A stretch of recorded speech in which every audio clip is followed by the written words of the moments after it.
Hello friends, my self Anamika Gautam और आप सभी का स्वागत है कोर फार्मेसी में। तो आज हम डिस्कस करेंगे बायोकेमिस्ट्री के अंदर cell and its biochemical organization. Cell क्या है, उसके बायोकेमिकल ऑर्गेनाइजेशन के बारे में हम पढ़ेंगे। तो बायोकेमिस्ट्री का ये होने वाला है चैप्टर फर्स्ट का पार्ट सेकंड। तो चलिए शुरू करते हैं। शुरू करने से पहले अगर आप लोग चैनल पर नए हैं तो चैनल को सब्सक्राइब ज़रूर कर लीजिए, क्योंकि हम एमसीक्यूज़ और थियोरी दोनों को साथ साथ लेकर चलने वाले हैं। तो आपकी तैयारी को हम और अच्छा से अच्छा करने की पूरी कोशिश करेंगे। उसके लिए आपको चैनल को सब्सक्राइब करना पड़ेगा ताकि आपको नोटिफिकेशन तुरंत के तुरंत मिल जाए जैसे ही वीडियो अपलोड हो। तो चलिए शुरू करते हैं सेल से। तो बायोकेमिस्ट्री आपका बहुत इंपॉर्टेंट सब्जेक्ट है, जिससे बहुत इंपॉर्टेंट क्वेश्चंस भी बनते हैं। और ये आपके एचएपी से मिलता जुलता लगेगा, आपको कभी लगेगा केमिस्ट्री से मिलता जुलता लगेगा, कभी आपको बायोलॉजी से मिलता जुलता लगेगा, लेकिन ये बायोकेमिस्ट्री है जो कि मैंने कहा ना बहुत इंपॉर्टेंट है। तो बायोकेमिस्ट्री की डेफिनेशन में तो हमने देख ही लिया था कि केमिकल और जैविक का कॉम्बो था बायोकेमिस्ट्री, जिसमें उसकी रिसर्च की जाती है, पढ़ाई की जाती है। तो आज उसके अंदर जो हमारा फर्स्ट चैप्टर था, तो फर्स्ट चैप्टर के अंदर जो सेकंड टॉपिक है वो है हमारा सेल। तो सेल क्या है? तो देखो, जो सेल है उसको हम किस तरीके से डिफाइन कर सकते हैं और किस तरीके से क्वेश्चंस बन सकते हैं एमसीक्यूज के भी, और इम्पॉर्टेंट क्वेश्चंस जो होते हैं उसमें किस तरीके से आपको लिखना है। जैसे सेल के बारे में अक्सर पूछा जाता है, तो सेल का डायग्राम तो आपको बनाना ही बनाना है, बिना कहे आपको बनाना है। अगर सेल के बारे में पूछा जाएगा तो सेल का डायग्राम आपको ज़रूर बनाना है। और लेकिन डेफिनेशन में क्या लिखोगे, लिखना भी तो है ना उन सब चीज़ों के बारे में। तो देखो, बारी बारी चलते हैं, एकदम सीरीज से चलेंगे, वन बाय वन स्टेप को हम फॉलो करेंगे। थोड़ा सा टाइम लग सकता है, लेकिन उसको आप फिर भी देखना कि चीज़ें समझ में आनी चाहिए।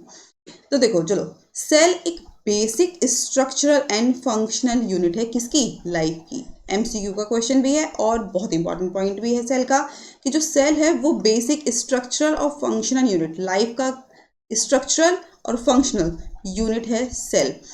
ये बिल्कुल स्मॉलेस्ट लिविंग एंटाइटी है, ये बिल्कुल सबसे छोटी ऐसी इकाई है जो कि बहुत इंपॉर्टेंट है हमारी वाइटल फंक्शंस के लिए।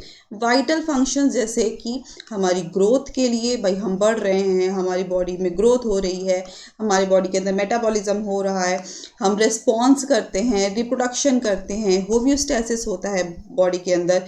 ये सब डिपेंड करते हैं हमारे सेल के ऊपर। और जितने भी हम लिविंग ऑर्गेनिज्म हैं, जितने भी लिविंग ऑर्गेनिज्म हैं इस वर्ल्ड में, इस पृथ्वी में, इस ब्रह्मांड में, सब के सब कंपोज्ड हैं वन और मोर सेल से। एक सेल भी हो सकता है और मल्टी सेल भी हो सकते हैं। और जो लोग सेल की स्टडी करते हैं, जो सेल के स्ट्रक्चर को देखते हैं, कंपोजिशन को पढ़ते हैं, फंक्शन देखते हैं सेल के बारे में, उस स्टडी को कहा जाता है या तो सेल बायोलॉजी कहा जाएगा या फिर साइटोलॉजी कहा जाएगा। इस बात को आपको ध्यान रखना है। तो ये तो बात हो गई सेल की। अब पढ़ते हैं कि सेल की थ्योरी किसने दी थी। तो सेल की थ्योरी को प्रपोज किया था शेल्डन एंड शवॉन 1838 और 1839 के बीच में, और लेटर उसको मॉडिफाई किया था रुडोल्फ वर्खॉ ने। कब किया था? 1855 में। ये बात आपको ध्यान करनी है, और इम्पॉर्टेंट पॉइंट है कुछ सेल थियरी से रिलेटेड, जैसे कि सभी जो लिविंग ऑर्गेनिज्म हैं वो बने होते हैं एक या ज़्यादा सेल से। दूसरा पॉइंट, इंपॉर्टेंट पॉइंट सेल के बारे में, जो सेल है वो क्या है? स्ट्रक्चर ऑफ फंक्शनल यूनिट है, किसकी? लाइफ की। ये भी हमने पढ़ लिया है।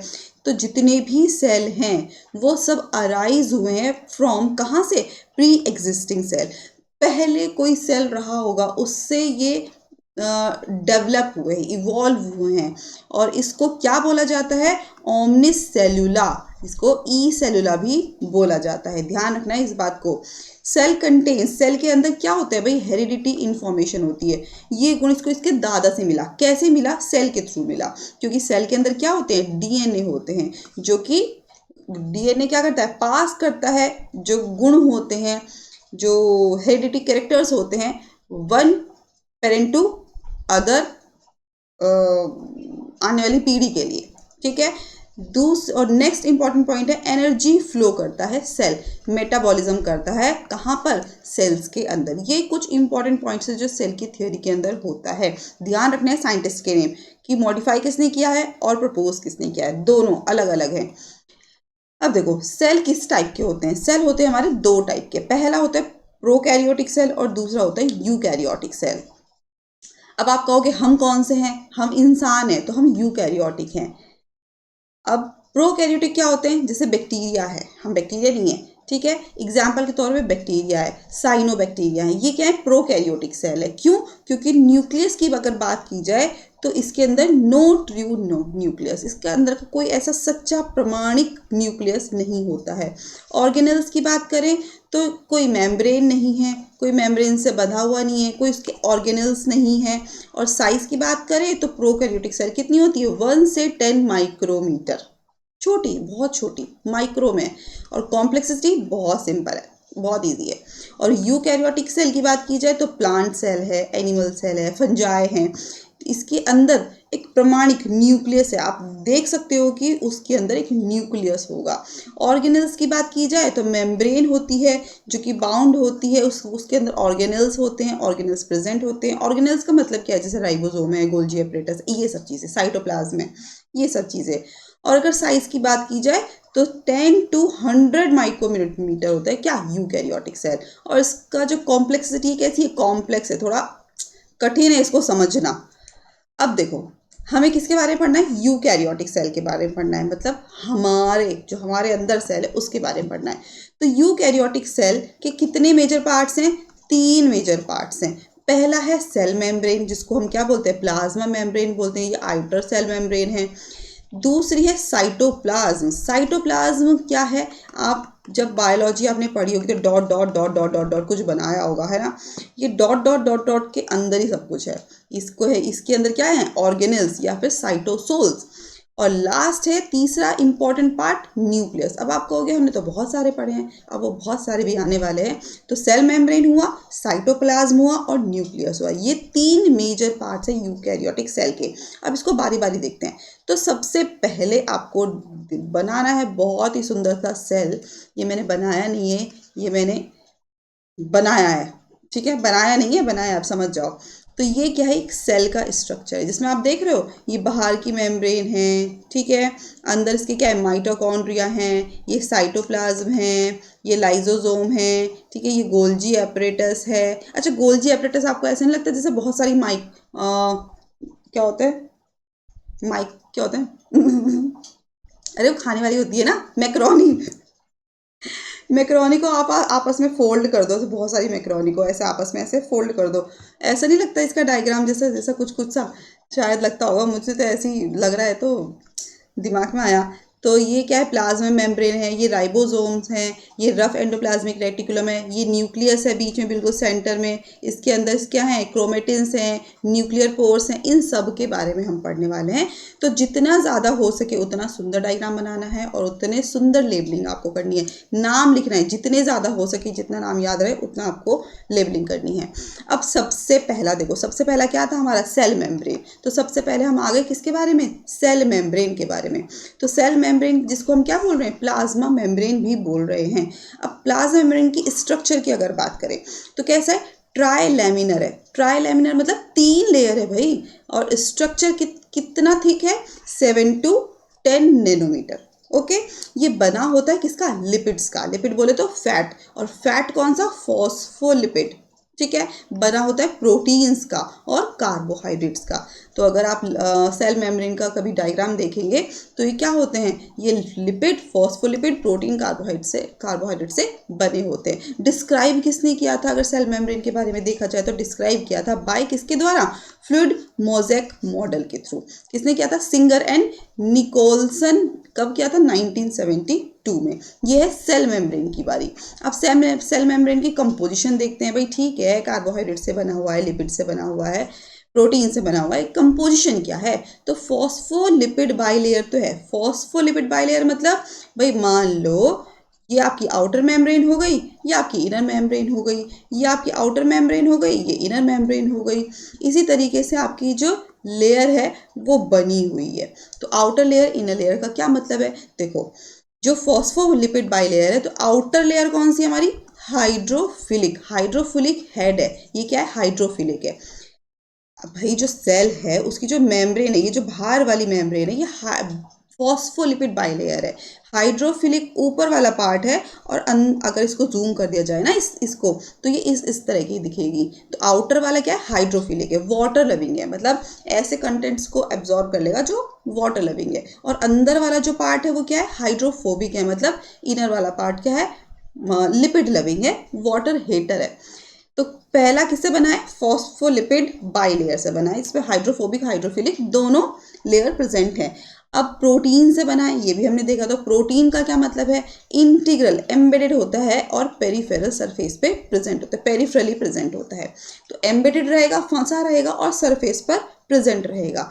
कार्बोहाइड्रेट कहाँ रहेगा, तो जैसे कि ग्लाइकोप्रोटीन्स हैं, ग्लाइकोलिपिड्स हैं, ये प्रेजेंट रहते हैं हमारे सेल के अंदर, ताकि सेल पहचान सके, इनको पहचान सके कि कार्बोहाइड्रेट है। ये हुआ कंपोजिशन।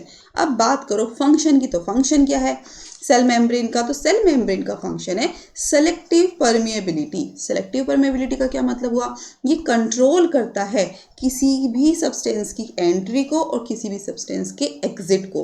भाई अगर हमारी ये जो मेम्ब्रेन है, ठीक है, ये जो हमारी मेम्ब्रेन है, सेल मेम्ब्रेन है, इसके अंदर कोई भी सब्सटेंस इतना इजीली है क्या, कोई भी आ जाएगा और कोई भी चला जाएगा, ऐसे थोड़ी ना, ऐसे नहीं है भैया, क्योंकि इसका फंक्शन है सेलेक्टिव परमिएबिलिटी।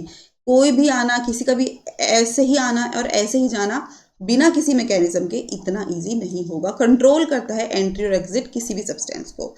कम्युनिकेशन करता है किसके, रिसेप्टर्स फॉर हार्मोन्स या न्यूरोट्रांसमीटर्स। भाई कुछ भी आप खा रहे हो, कोई भी ड्रग ले रहे हो, तो कोई भी जो ड्रग आप ले रहे हो वो किसी रिसेप्टर पे जाके बाइंड हो रही है। कोई भी हार्मोन बॉडी के अंदर रिलीज हो रहा है, वो कहीं रिसेप्टर पे जाके बाइंड कर रहा है, असर दिखा रहा है ना अपना। तो वो क्या कर रहा है, कम्युनिकेशन कर रहा है। कौन, cell membrane. Cell recognition, cell recognition का काम करता है। कहने का मतलब इम्यून रिस्पॉन्स करता है। हम बोलते हैं कि फलां की इम्यूनिटी बहुत स्ट्रांग है, वो कैसे, कौन करता है, सेल मेम्ब्रेन का काम है।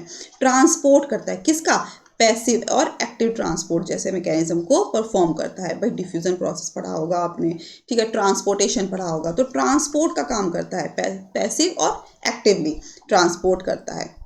अब क्या है ट्रांसपोर्ट, ये भी तो हमें पता होना चाहिए। तो ट्रांसपोर्ट अक्रॉस सेल मेम्ब्रेन, तो ट्रांसपोर्टेशन कैसे होता है सेल मेम्ब्रेन के थ्रू, तो देखो टाइप है इसके। पहला है पैसिव ट्रांसपोर्ट। तो पैसिव ट्रांसपोर्ट में क्या होता है, कोई भी एनर्जी की जरूरत नहीं है, अलोंग कंसंट्रेशन ग्रेडियंट। भाई मान लो ये आपकी सेल मेम्ब्रेन हो गई और कोई भी सब्सटेंस है जिसको सेल मेम्ब्रेन को क्रॉस करना है, तो क्रॉस कैसे करेगा, बिना किसी एनर्जी के।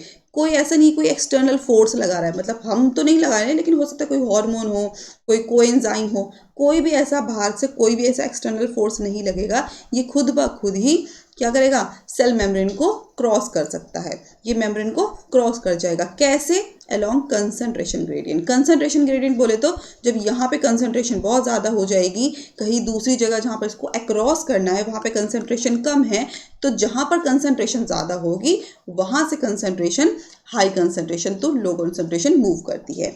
तो एग्जाम्पल की बात करें तो क्या है, डिफ्यूजन प्रोसेस है, ऑस्मोसिस आपने सुना है, फैसिलिटेटेड डिफ्यूजन है, ये सब क्या है, ये पैसिव ट्रांसपोर्ट मैकेनिज्म है।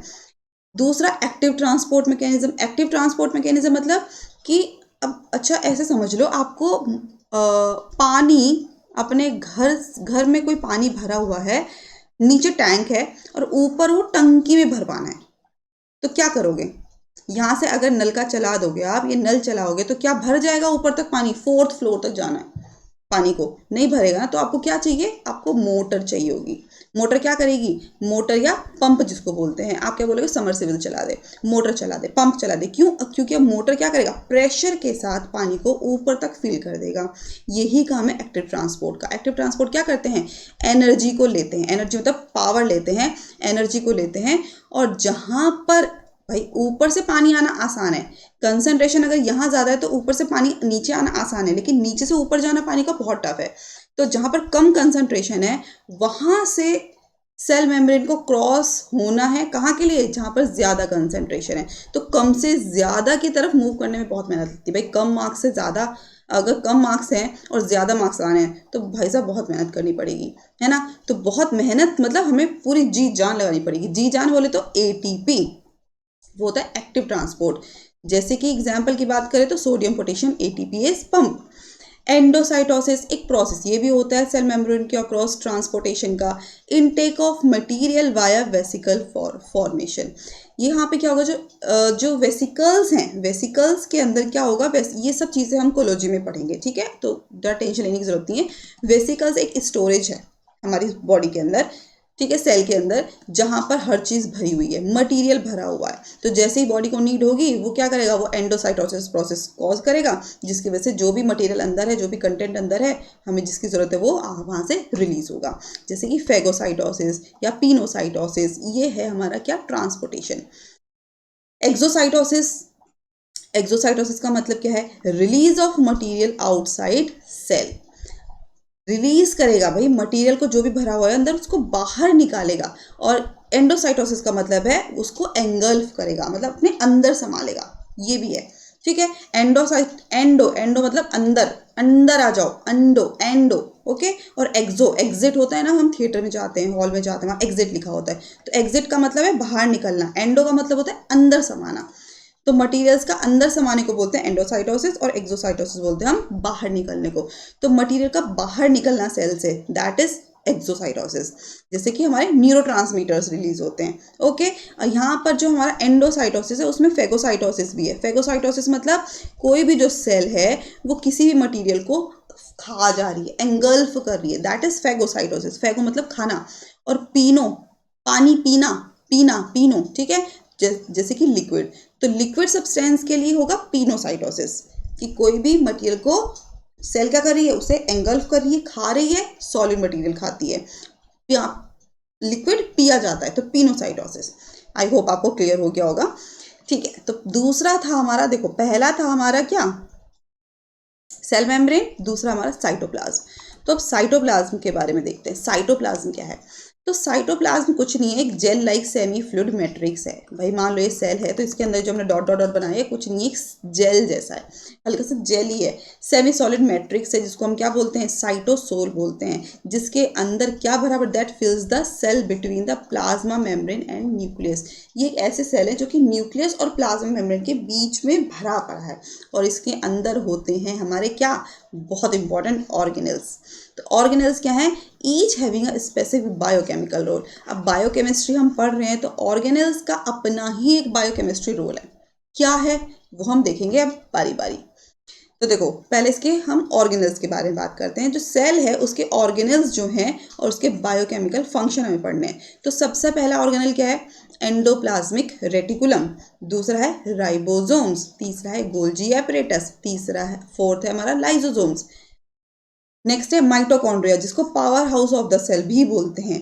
नेक्स्ट है पेरोक्सिसोम्स, नेक्स्ट है सेंट्रायोल्स, नेक्स्ट है साइटोस्केलेटन्स, और लास्ट है nucleus.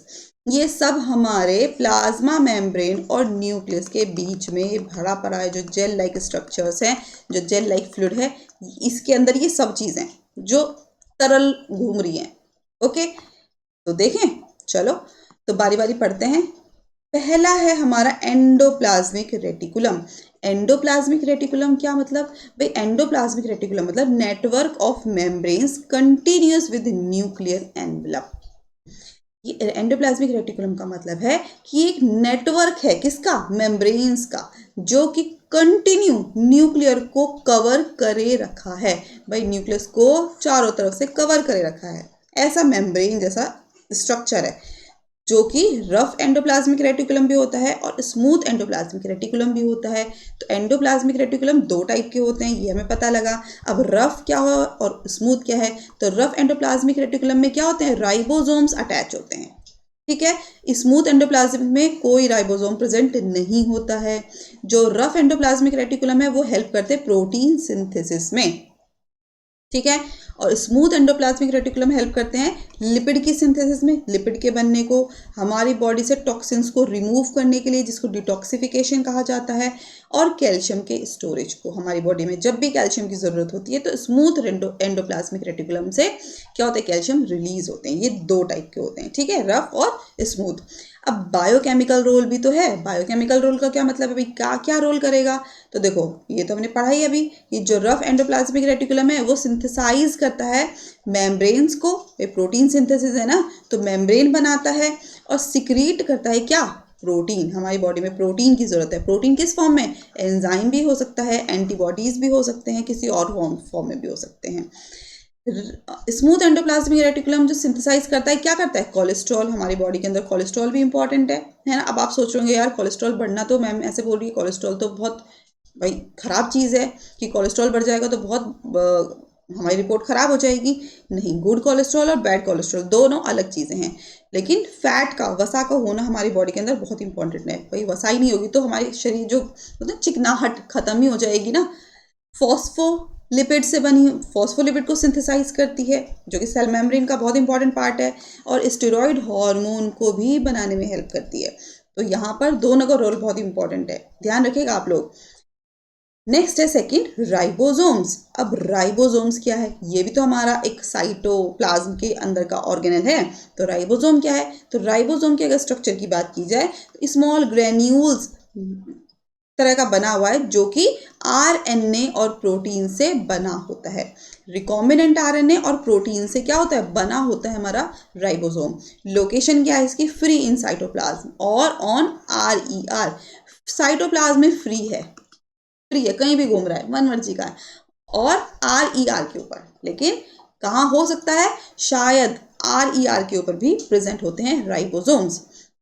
Rough endoplasmic reticulum types की बात की जाए तो दो टाइप्स का है, 70s और 80s। 70s प्रोकैरियोट्स में होते हैं और 80s यूकैरियोट्स में। फंक्शन की अगर बात की जाए राइबोसोम्स की तो प्रोटीन सिंथेसिस में हेल्प करते हैं, जिसको हम बोलते हैं ट्रांसलेशन। ओके, रिकॉम्बिनेंट है तो ट्रांसलेशन में हेल्प करता है। लिंक करता है अमीनो एसिड्स के साथ using mRNA and tRNA. Transverse RNA और मैसेंजर आरएनए, इन दोनों को यूज करते हुए अमीनो एसिड के साथ ये लिंक करता है और प्रोटीन सिंथेसिस में हेल्प करता है हमारी बॉडी के अंदर। नेक्स्ट क्या है? नेक्स्ट हमारा गोल्जी एपरेटस। तो गोल्जी एपरेटस का काम क्या है? तो गोल्जी एपरेटस होते कैसे? फ्लैट होते हैं, फ्लैट होते हैं, ठीक है। स्टैक्ड पाउचेज होते हैं, जैसे मैंने बताया ना मैक्रोनी को, अगर मैक्रोनी जैसा, मैक्रोनी के अंदर अगर हल्का सा लिक्विड वाली मैक्रोनी बनाए तो लिक्विड मैक्रोनी के अंदर पाउचेज होते हैं ना, उसके अंदर पानी भर जाता है, बस ऐसा ही। तो फ्लैट होते हैं, स्टैक्ड पाउचेज होते हैं, जिसको बोलते हैं सिस्टर्नी, ध्यान रखना। मॉडिफाइज करते हैं, पैकेज करते हैं, ट्रांसपोर्ट करते हैं, किसका? प्रोटीन्स का और लिपिड्स का। फंक्शन की अगर बात करें तो फंक्शन क्या है गोल्जी एपरेटस का? ग्लाइकोसाइलेशन करता है। ग्लाइकोसाइलेशन मतलब ऐड करता है कार्बोहाइड्रेट को, शुगर को, कर सकता है किसके लिए? मॉलिक्यूल्स के लिए। फॉस्फोराइलेशन कर सकता है, फॉस्फोरस ऐड कर सकता है किसके लिए? प्रोटीन्स को, प्रोटीन्स का फॉस्फोराइलेशन करता है। फॉर्मेशन करता है लाइजोसोम्स को और सिक्रीट करता है वेसल्स में, ठीक है, सिक्रीटरी वेसिकल। तो फॉर्मेशन करता है लाइजोसोम्स को और जो सिक्रीटरी वेसिकल्स हैं उसको फॉर्म करता है। सॉर्टिंग ऑफ सेलुलर प्रोडक्ट्स, जो सेलुलर प्रोडक्ट्स हैं उसको सॉर्ट करता है, उसको इजी गोइंग बनाता है गोल्जी एपरेटस। अब लाइजोसोम क्या है? अभी आपने देखा कि गोल्जी एपरेटस क्या बना रहा है? गोल्जी एपरेटस हमारे लाइजोसोम्स बना रहे हैं। तो लाइजोसोम्स क्या है? अब लाइजोसोम्स हमें पता होना चाहिए। तो लाइजोसोम्स क्या है? मेम्ब्रेन बाउंड सैक है, ठीक है। मेम्ब्रेन बाउंड सैक, सैक मतलब थैलियां, पाउचेज, जो कि हाइड्रोलाइटिक एंजाइम अपने अंदर रखता है। हाइड्रोलाइटिक एंजाइम मतलब जैसे कि एसिड फॉस्फेट है, प्रोटीएज है, लाइपेज है, हाइड्रोलाइटिक एंजाइम, ये अपने अंदर रखते हैं लाइजोसोम्स, जिसका पीएच लगभग 5 के इक्वल होता है। 5 मतलब हल्का सा एसिडिक होगा। फंक्शन की बात की जाए तो लाइसोसोम्स की क्या है? तो फंक्शन है इंट्रासेलुलर डाइजेशन, ये ब्रेक डाउन करता है मैक्रोमोलिक्यूल्स को।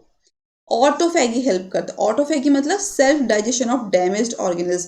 भाई मान लो साइटोसोल के अंदर कुछ चीज़ डैमेज हो गई, ऐसा तो नहीं है भाई कोई चीज़ डेड नहीं होगी, जो बनी है वो खत्म होना है। तो हर दिन कुछ ना कुछ मान लो डेड हो रहा है या फिर डेड हो रहा है, मान लो डैमेज हो गए ऑर्गेनल्स, तो डैमेज वाले कहाँ जाएंगे? कहीं तो जाएंगे ना। तो लाइसोसोम्स क्या करता है? ऑटोफैगी करता है, इनको खुद ब खुद ही डाइजेस्ट करता है। तो वो काम भी किसका है? लाइसोसोम्स का है, कहीं जाने की जरूरत नहीं, सेल के अंदर सब चीज़ प्रेजेंट है। डिफेंस करता है, डिफेंस क्या? डिस्ट्रॉइंग पैथोजेंस, मान लो हमारी बॉडी में आके कोई जर्म अटैक करता है तो वो लाइसोसोम का काम है कि उसको मार भगाता है, उसको उसके अगेंस्ट काम करने की, डिस्ट्रॉय करने की क्षमता रखता है लाइसोसोम। ध्यान रखना है आपको इस बात का। और स्पेशल नोट है, rupture of lysosomes can cause cell death. अगर लाइसोसोम्स, भाई ऐसा नहीं है एक ही लाइसोसोम है, लाइसोसोम्स भी बहुत सारे प्रेजेंट होंगे, तो मान लो अगर लाइसोसोम खत्म हो रहा है तो लाइसोसोम्स क्या कॉज करता है, सेल डेथ कॉज करता है, जिसको क्या बोला जाता है, ऑटोलाइसिस बोला जाता है। तो rupture of lysosomes can cause क्या, सेल डेथ। अगर लाइसोसोम रप्चर हो जाएगा तो सेल डेथ कहलाया जाएगा, ऑटोलाइसिस कहलाया जाएगा। नेक्स्ट है माइटोकॉन्ड्रिया। अब माइटोकॉन्ड्रिया क्या है, माइटोकॉन्ड्रिया जैसे कि power house of the cell जिसे हम बोल रहे हैं, तो mitochondria power house of the cell क्यों है, क्योंकि पहली बात तो स्ट्रक्चर की बात करें तो डबल मेम्ब्रेन है, इनर मेम्ब्रेन बनी होती है किससे, इनर मेम्ब्रेन फॉर्म्स क्रिस्टे। तो इनर मेम्ब्रेन क्या बनाती है, क्रिस्टे बनाती है। और ये जो इनर मेम्ब्रेन है जो कि क्रिस्टे बना रही है, इस क्रिस्टे के अंदर क्या है, अपने खुद के डीएनए और खुद के राइबोसोम्स। इसीलिए माइटोकॉन्ड्रिया क्या है, power house of the cell है।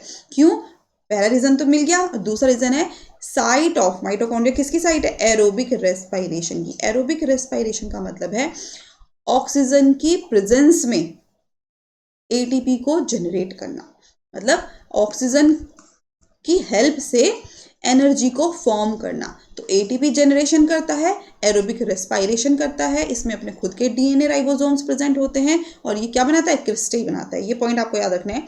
अब बायोकेमिकल रोल की बात की जाए तो देखो, पहला biochemical role oxidative phosphorylation cause करता है, कौन, माइटोकॉन्ड्रिया। मतलब क्या है भाई, ऑक्सीडेटिव फॉस्फोराइलेशन तो हमें नहीं पता, इसका मतलब है इलेक्ट्रॉन ट्रांसपोर्ट चेन, इलेक्ट्रॉन को ट्रांसपोर्ट करता है। सिट्रिक एसिड साइकिल में इसका हेल्प करता है। सिट्रिक एसिड साइकिल बोले तो क्रेब्स साइकिल में। Fatty acid beta oxidation cause करता है, फैटी एसिड्स के को बीटा ऑक्सीडाइज करता है। रेगुलेशन करता है एपोप्टोसिस। तो एपोप्टोसिस का मतलब क्या है, एपोप्टोसिस का मतलब है जो सेल टूट रही हैं, जो सेल डेथ हो रही हैं, सेल का जो ब्रेकडाउन हो रहा है उसको रेगुलेट करता है। कितनी सेल डेथ हुई वो रेगुलेट कौन करता है, माइटोकॉन्ड्रिया। रिएक्शन की बात की जाए तो माइटोकॉन्ड्रिया में क्या रिएक्शन होती है, ग्लूकोज होता है, ठीक है, ऑक्सीजन की प्रेजेंस में ऑक्सीडेशन होगा जो कि कार्बन डाइऑक्साइड बनाएगा, वाटर में कन्वर्ट करेगा और हमारी बॉडी के अंदर एटीपी बनाएगा। एटीपी बोले तो एनर्जी। हम कुछ भी हम बोलते हैं ना, यार आज बहुत थका थका सा लग रहा है, आज मन नहीं करा कुछ भी करने का, पढ़ने का, क्यों, क्योंकि एटीपी कम हो गया भाई साहब। तो एटीपी बढ़ाओ और पढ़ने में लग जाओ, एग्जाम अब दूर नहीं है, ठीक है, जिसका हिंदी अनुवाद था। नेक्स्ट ऑर्गेनल क्या हमारा, पेरोक्सिसोम्स। पेरोक्सिसोम्स क्या है, तो peroxisomes contain oxidases and catalase enzyme. तो पेरोक्सिसोम्स के अंदर क्या चीज़ें हैं, ऑक्सीडेजेस एंजाइम है और कैटालाइज एंजाइम है। तो क्या हुआ, तो डिटॉक्सिफाई करता है हाइड्रोजन पेरोक्साइड को, ठीक है, डिटॉक्स करता है हाइड्रोजन पेरोक्साइड को, H2O2 को H2O और ऑक्सीजन में तोड़ता है, और हेल्प करता है लिपिड के मेटाबॉलिज्म में। ये काम है किसका, पेरोक्सिसोम्स का। नेक्स्ट है सेंट्रियोल्स। अब सेंट्रियोल्स का क्या काम है, नेक्स्ट ऑर्गेनल, तो सेंट्रियोल पाया जाता है किसमें, हमारे अंदर, एनिमल सेल। हम इंसान है लेकिन हम सबसे बड़े जानवर है, तो एनिमल सेल। सिलेंड्रिकल स्ट्रक्चर होता है और किसके पास होता है, न्यूक्लियस के पास होता है। जब आप वो डायग्राम देखेंगे तो देखना, और पेयर में होते हैं। ऑर्गेनाइज होते हैं spindle fibres during cell division. Spindle fibres बनाते हैं, ऑर्गेनाइज होते हैं किसमें, स्पिंडल फाइबर। स्पिंडल फाइबर्स मतलब जैसे आपने माइटोसिस मियोसिस पढ़ा होगा बायोलॉजी में, तो मान लो ये सेल है तो ये इस तरीके से स्ट्रक्चर बनाते हैं, है ना। ये क्या है, हमारा स्पिंडल शेप है। तो स्पिंडल फाइबर्स बनाते हैं during cell division. Cell division मतलब माइटोसिस या फिर मियोसिस के दौरान। नेक्स्ट सेल ऑर्गेनल है साइटोस्केलेटन। तो साइटोस्केलेटन क्या है, ये नेटवर्क है किसका, माइक्रोट्यूब्यूल का। ये किसका नेटवर्क है, माइक्रोट्यूब्यूल का, माइक्रोफिलामेंट्स का और इंटरमीडिएट फिलामेंट, जो कि प्रोवाइड करते हैं शेप, सपोर्ट और इंट्रासेलुलर ट्रांसपोर्ट किसी भी सेल का। ये हो गया हमारा साइटोस्केलेटन। भाई साइटो मतलब साइटोप्लाज्म की बात हो रही है, और स्केलेटन मतलब ढांचा, तो ढांचे को तैयार करते हैं ये हमारे साइटोस्केलेटन। और हमारा लास्ट है इसके अंदर न्यूक्लियस। न्यूक्लियस का क्या है, तो न्यूक्लियस एक लार्जेस्ट ऑर्गेनल है। कोई पूछे largest organelle, that is nucleus, जो कि कंट्रोल सेंटर है किसी भी सेल का। भाई हमारी जो नाभि है वो कंट्रोल सेंटर है हमारी बॉडी की, तो इसी तरीके से जो सेल की नाभि है वो है nucleus, centre of the cell, control centre of the cell. और ये सराउंड होती है डबल मेम्ब्रेन से। तो जो न्यूक्लियस है, ये सेंटर जो है सेल का, ये भी कवर है किससे? डबल मेम्ब्रेन से, जिसको बोला जाता है nuclear envelope with pores, with छोटे छोटे छोटे पोर्स, जिसे बोलते हैं न्यूक्लियर पोर्स। ये कंटेन करते हैं क्या? न्यूक्लियोप्लाज्म, क्रोमेटिन मतलब जिसके अंदर डीएनए और हिस्टोन प्रोटीन दोनों प्रेजेंट हो, ठीक है, हेरिडिटी कैरेक्टर्स के लिए बहुत इंपॉर्टेंट है। और न्यूक्लियोलस, जिसके अंदर क्या है? न्यूक्लियोप्लाज्म, क्रोमेटिन और न्यूक्लियोलस। डायग्राम में देखना, आपको दिख जाएगा। और न्यूक्लियोलस क्या है? न्यूक्लियोलस है आरएनए सिंथेसिस की साइट, जहाँ पे रिकॉम्बिनेंट आरएनए सिंथेसाइज होता है, दैट इज न्यूक्लियोलस। फंक्शन क्या है?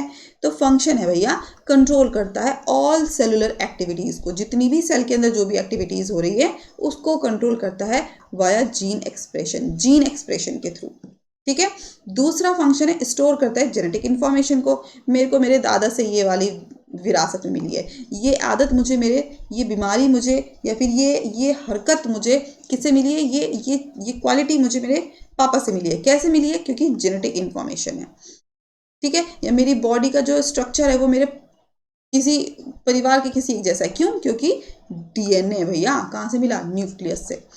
डायरेक्ट प्रोटीन सिंथेसिस करता है through mRNA transcription, direct protein synthesis करता है एमआरएनए ट्रांसक्रिप्शन के थ्रू। तो ये हुआ न्यूक्लियस की बात।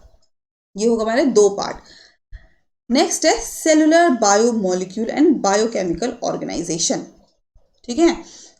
तो सेलुलर बायोमोलिक्यूल और बायोकेमिकल ऑर्गेनाइजेशन मतलब जितने भी सेल हैं उसके फंक्शन उसके डिपेंड होते हैं उसके बायोमोलिक्यूल्स पे, जो कि ऑर्गेनाइज्ड होते हैं टू सस्टेन लाइफ, ताकि वो अपनी जो जिंदगी है उसको सस्टेन कर सके, इजीली वो इजी गोइंग हो।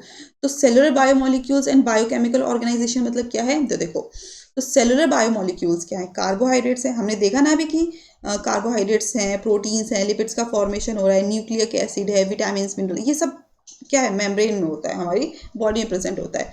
तो कार्बोहाइड्रेट की अगर बात की जाए तो कंपोजिशन, कार्बोहाइड्रेट किस किस चीज़ से बना है भाई? कार्बन से बना है, हाइड्रोजन से बना है, ऑक्सीजन से बना है। फंक्शन क्या है कार्बोहाइड्रेट का?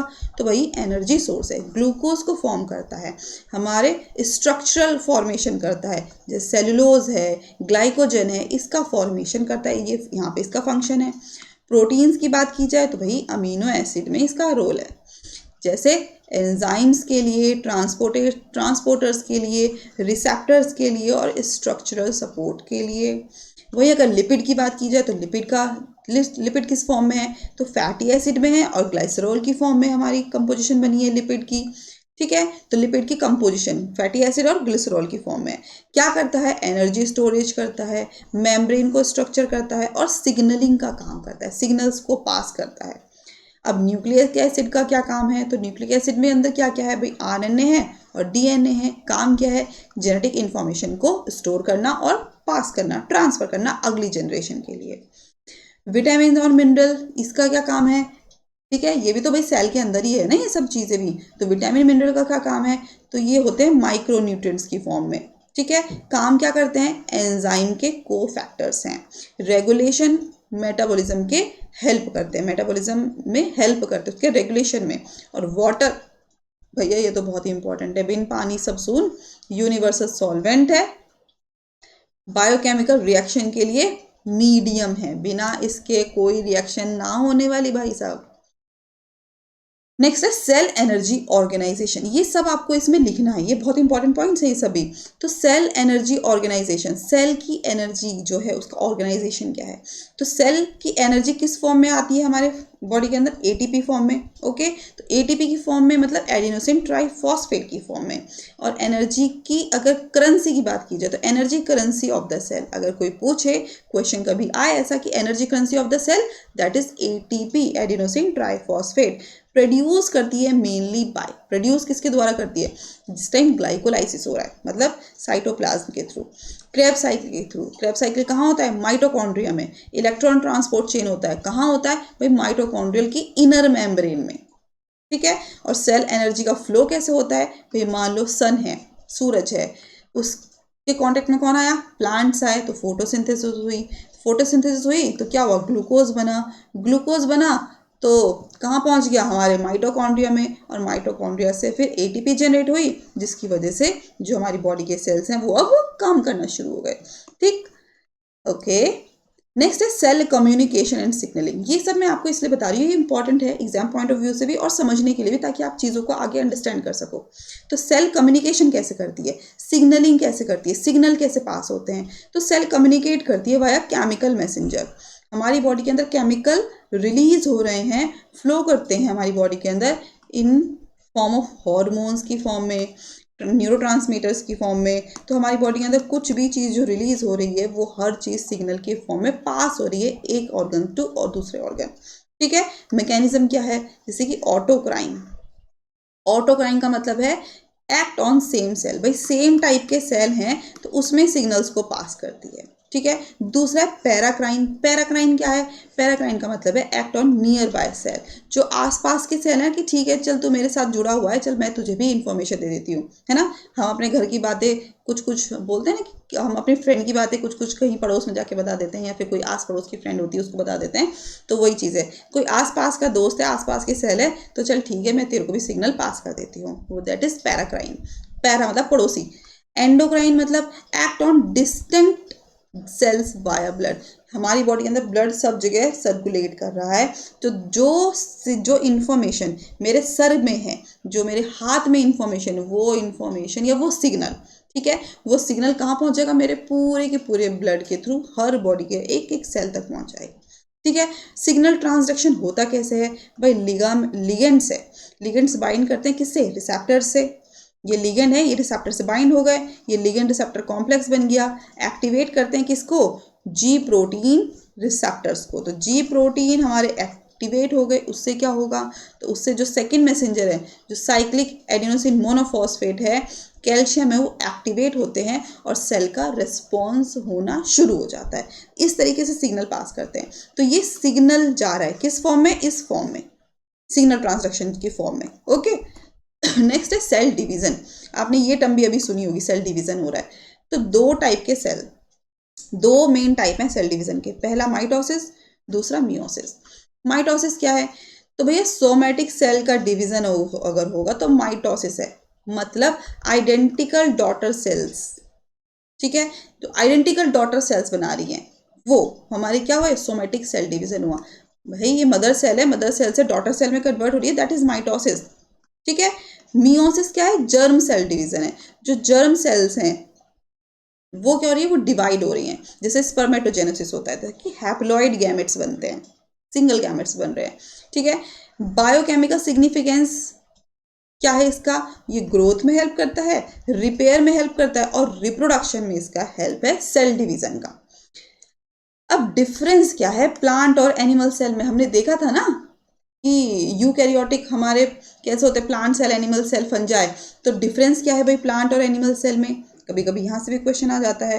तो देखो अगर सेल वॉल की बात की जाए तो प्लांट सेल के अंदर प्रेजेंट होती है और एनिमल सेल के अंदर सेल वॉल एब्सेंट रहती है। क्लोरोप्लास्ट की बात की जाए तो प्लांट सेल में प्रेजेंट होती है, एनिमल सेल में एब्सेंट होती है। वैक्यूल्स की बात की जाए तो लार्ज होते हैं और सेंटर में प्रेजेंट होते हैं, एनिमल सेल के अंदर स्मॉल होते हैं और एब्सेंट होते हैं, छोटे से छोटे होते हैं, प्रेजेंट भी नहीं होते हैं, एब्सेंट भी हो सकते हैं। सेंट्रियोल्स की बात की जाए तो सेंट्रियोल्स प्लांट सेल के अंदर एब्सेंट रहता है, लेकिन यस एनिमल सेल के अंदर प्रेजेंट होता है। शेप की बात की जाए तो प्लांट सेल की एक फिक्स्ड शेप है, रेक्टेंगुलर है, और एनिमल सेल इरेगुलर है, कैसा भी बना दो, राउंड बना दो, चकोर बना दो, अमीबा के जैसा बना दो, कैसे बना दो चलेगा, सब चलेगा, हजम सब चाहे जब। अब क्लिनिकल फार्मास्यूटिकल रिलीवेंस क्या है, फार्मास्यूटिकल रिलीवेंस क्या है भाई, ठीक है आपने सेल पढ़ लिया, सेल की ऑर्गेनल्स पढ़ लिए, न्यूक्लियस पढ़ लिया, सब चीज़ पढ़ लिया, लेकिन क्लिनिकल फार्मास्यूटिकल रिलीवेंस क्या है। तो माइटोकॉन्ड्रियल डिसऑर्डर अगर है तो क्या होगा, अफेक्ट करेगा हमारे एटीपी सिंथेसिस को। अगर माइटोकॉन्ड्रिया के अंदर किसी तरीके का डिसऑर्डर अगर आता है तो हमारी एनर्जी क्या हो जाएगी, हमारी एनर्जी पे असर पड़ेगा, अफेक्ट करेगा हमारी एटीपी की सिंथेसिस को। लाइजोसोमल स्टोरेज डिजीज अगर होती है कि लाइजोसोम का जो स्टोरेज है उसमें कुछ गड़बड़ घोटाला हुआ तो क्या होगा, एक्यूमुलेशन हो जाएगा हमारी बॉडी के अंदर वेस्ट का, जिसको क्या कहेंगे, जिसको जैसे कि गॉचर्स डिजीज। गॉचर्स डिजीज में क्या हो रहा है, हमारी बॉडी के अंदर वेस्ट इकट्ठा हो जा रहा है। सेल मेम्ब्रेन रिसेप्टर्स में अगर ऐसा कुछ आ रहा है रिलीवेंस, तो ये टारगेट फॉर ड्रग एक्शन, जो ड्रग एक्ट करे, जो हम खाना खा रहे हैं वो शायद सही से काम ना कर पाए। सेल मेम्ब्रेन रिसेप्टर में अगर गड़बड़ घोटाला है तो ड्रग सही से काम नहीं कर सकती है, जैसे कि बीटा ब्लॉकर्स। एग्जाम्पल है न्यूक्लियर रिसेप्टर। नेक्स्ट है न्यूक्लियर रिसेप्टर। न्यूक्लियर रिसेप्टर मतलब अगर न्यूक्लियर रिसेप्टर के क्लिनिकल रिलेवेंस आ गई तो target for steroid and thyroid hormone. अगर न्यूक्लियर रिसेप्टर में कुछ गड़बड़ हो गया तो क्या हो गया, या तो स्टेरॉयड या फिर जो हार्मोन्स बन रहे हैं उनकी टारगेट साइट को टारगेट नहीं मिलेगा, ट्रिगर नहीं कर पाएंगे, जिसकी वजह से नहीं तो स्टेरॉइड्स रिलीज कर पाएंगे और शायद थायराइड की भी कमी हो जाएगी। नेक्स्ट है एंडोप्लाज्मिक रेटिकुलम स्ट्रेस। अगर एंडोप्लाज्मिक रेटिकुलम में स्ट्रेस आ गया, अगर एंडोप्लाज्मिक रेटिकुलम सही से काम नहीं कर पाई तो क्या होगा, linked two diabetes and neuro degeneration. तो दिमाग के विकार हो सकते हैं, हमारे जो न्यूरॉन्स है वो सही से काम रुक जाएगा और शायद डायबिटीज भी हो जाएगी। तो ये है एंडोप्लाज्मिक रेटिकुलम स्ट्रेस आने का रिलेवेंस। तो यहाँ पर ये क्या है, हमारी क्लास एंड होती है। फर्स्ट चैप्टर बायोकेमिस्ट्री का हमारा कंप्लीट होता है। आप ये पार्ट 2 देख रहे हैं, पार्ट फर्स्ट भी देख लीजिएगा अगर आपने नहीं देखा है तो। इसी तरीके से हम आगे और टॉपिक को कवर करेंगे। तब तक के लिए आप हमारे चैनल को लाइक करते रहिए। अगर कोई पढ़ रहा है, आपके जानकार स्टूडेंट है डिप्लोमा फार्मेसी का, तो आप उसको शेयर कर दीजिए, सब्सक्राइब कर दीजिए और इंस्टा, फेसबुक, टेलीग्राम ग्रुप को भी आप ज्वाइन कर लीजिए। डिस्क्रिप्शन पे मैंने लिंक ऐड कर दी है। Thank you so much, take care, bye bye.